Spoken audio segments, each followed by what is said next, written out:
నమస్తే, welcome to prime time news. నేను అనిల్. ముందుగా హెడ్లైన్ చూద్దాం. విద్యార్థులంతా ఉగ్రవాదులు కాదన్న రాహుల్ గాంధీ. లాఠీ చార్జ్ చేసినందుకు ప్రధాని క్షమాపణ చెప్పాలని డిమాండ్.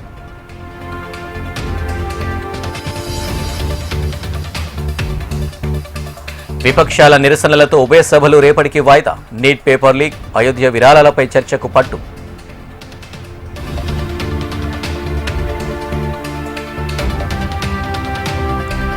విద్యార్థులకు సంఘీభావంగా నల్ల దుస్తులతో విపక్ష ఎంపీల ఆందోళన. అమిత్ షా, ధర్మేంద్ర ప్రధాన్లు రాజీనామా చేయాలని డిమాండ్.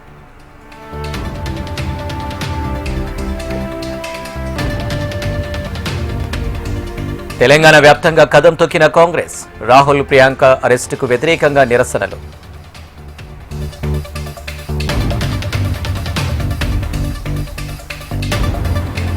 అర్బన్ ఇందిరమ్మ ఇళ్లకు దరఖాస్తు చేసుకోవాలన్న పొంగులేటి. యాప్లో సమస్యలను సరిదిద్దుతామని మంత్రి స్పష్టీకరణ.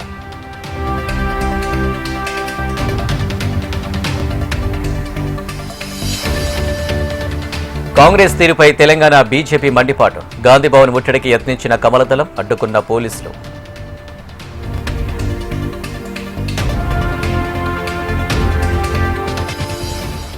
ప్రధాని మోడీతో అరగంటకు పైగా చంద్రబాబు భేటీ. భోగాపురం ఎయిర్పోర్టు ప్రారంభోత్సవానికి ఆహ్వానం.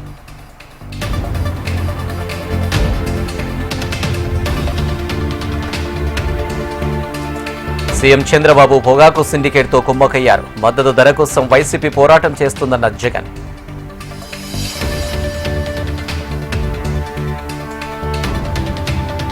శ్రీకాకుళంలో మాజీ మంత్రి సిదిరి అప్పలరాజు అరెస్ట్. సాక్ష్యాలు తారుమారు చేశారన్న ఆరోపణలపై అదుపులోకి తీసుకున్న పోలీసులు.